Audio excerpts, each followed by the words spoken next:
सभी प्रभु प्रेमियों को मेरा प्यार भरा राधे राधे।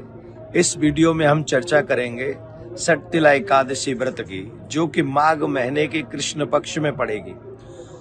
और इसकी बहुत सुंदर कथा है, बहुत सुंदर कथा है। और अधिकांश हम लोग क्या करते हैं, व्रत करते हैं, कथा नहीं सुनते हैं, और ये नहीं है, सही नहीं है। हमको कथा अवश्य सुननी चाहिए। तो मैं आपको इस व्रत का क्या महात्म है, किसने ये व्रत रखा, ये पूरी कथा सुना रहा हूं। मुझे पता है मैं लेट हूं, पर फिर भी आप इसे ज्यादा से ज्यादा सुने और लोगों को सुनवाएं, जिससे हम लोग इस सटतिला एकादशी व्रत का पूर्ण महात्मा, पूरा जो फल है वो हमें प्राप्त हो सके। तो सुनिए, सटतिला एकादशी व्रत माघ महीने की कृष्ण पक्ष की जो एकादशी है उसे सटतिला एकादशी कहते हैं।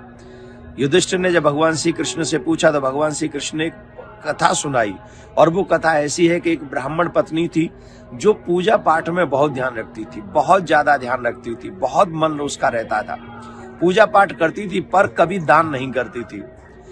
भगवान नारायण वैकुंठ में विराजमान होकर उस ब्राह्मण पत्नी के विषय में सोचते थे कि ये इतनी धार्मिक है, इतनी पूजा पाठ करने वाली है, पर एक बहुत कष्ट वाली बात यह है कि कभी दान नहीं करती है, तो दान तो करना चाहिए। तो एक दिन भगवान स्वयं साधु का वेश बनाकर आए, देवी के आगे भिक्षा की याचना की। तो देवी ने आकर कुछ नहीं दिया, एक मिट्टी का पात्र सा था वो दे दिया। कुछ समय बाद में वो देवी का शरीर छूटा और वो भगवान के धाम में गई, बैकुंठ गई।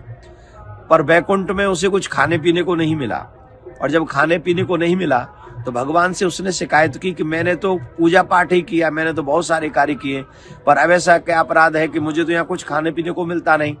तब भगवान ने कहा, देवी तुमने पूजा पाठ बहुत किए, जिसके फलस्वरूप तुम्हें बैकुंठ मिला, पर तुमने कभी कोई भी वस्तु दान नहीं की, खाने पीने की व्यवस्था वस्तु तुमने कभी दान नहीं की, तो बताओ तुम्हें कैसे इसका फल मिलेगा। बोले महाराज अब मैं क्या करूं। बोले तुम बैकुंठ की देवियों के साथ में बैठो और सटतिला एकादशी में दान का क्या महत्व है इसको समझो।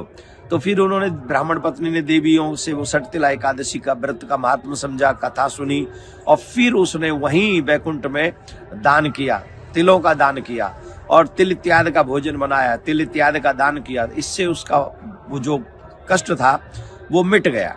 इसका मतलब है कि हम लोगों को सटतिला एकादशी के दिन अपने जल में तिल डाल के स्नान करना चाहिए। भगवान को भोजन जो भोग लगाएं उसमें तिल डालकर भगवान का भोग लगाना चाहिए। उसी दिन तिल हमें दान करना चाहिए, जितना ज्यादा हो सके हवन करना चाहिए तिल।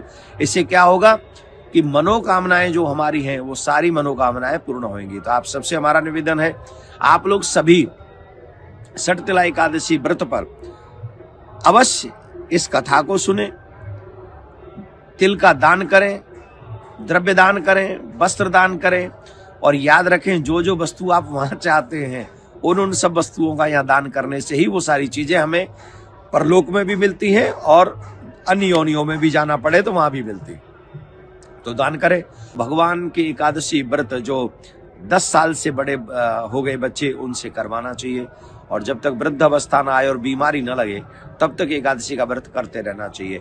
आप सबके लिए मंगल कामनाएं इसलिए है क्योंकि ये एकादशी का व्रत बड़ा महत्वपूर्ण होता है और भगवान को सबसे ज्यादा प्रिय होता है। भगवान प्रियकांत जो आपकी मनोकामना पूर्ण करे। हमसे ये प्रश्न करते हैं, हमारी एकादशी बाद में क्यों आती है? कुछ लोग पहले एकादशी रहते हैं। जिस एकादशी को हम लोग नहीं रहते, ध्यान से सुनना, आज वही एकादशी है जो हम नहीं रहते, आज है।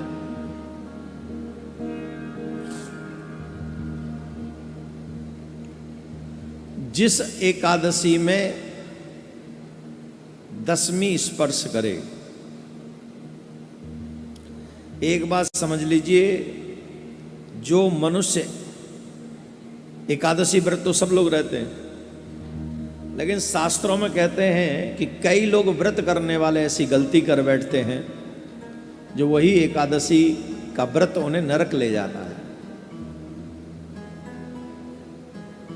वही एकादशी का व्रत उन्हें नरक में ले जाता है। इसलिए व्रत तो करना चाहिए, पर शास्त्र अनुसार करना चाहिए। सोच समझ के एकादशी का व्रत करना चाहिए। शास्त्रों में कैसे एकादशी का व्रत करना चाहिए, कौन सी एकादशी का व्रत करना चाहिए, इसका स्पष्ट निर्देश है। स्मारत और वैष्णव एकादशी दो होती हैं। दसवीं तिथि, ध्यान से सुनना, दसवीं तिथि एकादशी तिथि को अगर स्पर्श करते वो एकादशी नहीं रहनी चाहिए।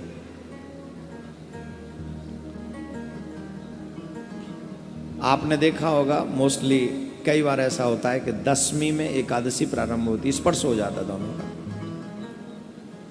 तो वो एकादशी जिसमें दसवीं तिथि का स्पर्श हो, वो एकादशी का व्रत निषिद्ध है।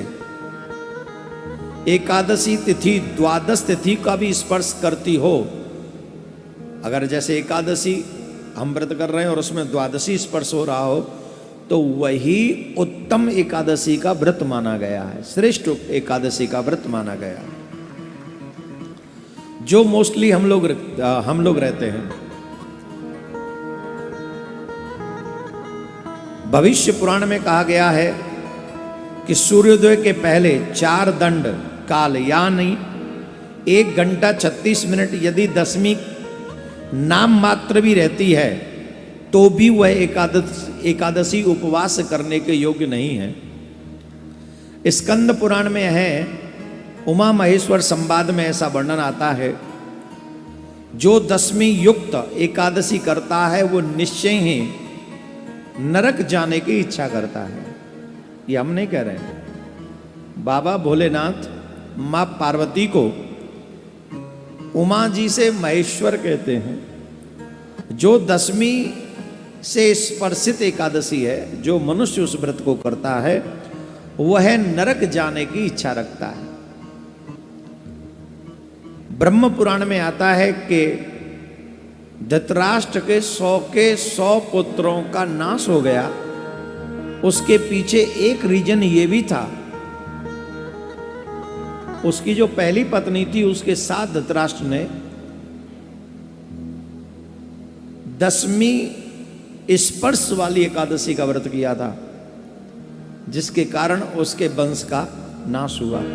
ऐसा हम नहीं कहते, ये ब्रह्म पुराण में आता है। इसलिए हम लोगों को वैष्णव एकादशी का व्रत करना चाहिए।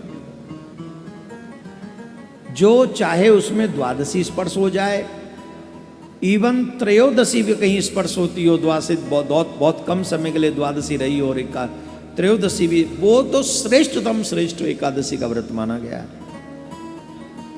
इसलिए ये संदेह कभी नहीं करना चाहिए। और जो शास्त्र 3 पुराणों का वर्णन किया मैंने आपके आगे इसमें, इसलिए आप हमेशा कंफ्यूजन में रहने वाले लोगों को चाहिए कि वह हमारे फेसबुक पेज इत्यादि को लाइक कर लें। उस पर पहले डाल दिया जाता है, यूट्यूब वगैरह पे भी डाल दिया जाता है। ट्विटर पे तो शायद नहीं डलता है मुझे नहीं पता, पर फेसबुक पे डलता है, ये मुझे पता है। तो आप लोग सारे सोशल मीडिया में जितने भी सोशल मीडिया स्टेज हैं, पेज हैं, उन सबको लाइक करके इन सब धर्म के कार्य को आगे बढ़ाएं, सनातन की आवाज़ को आगे बढ़ाएं।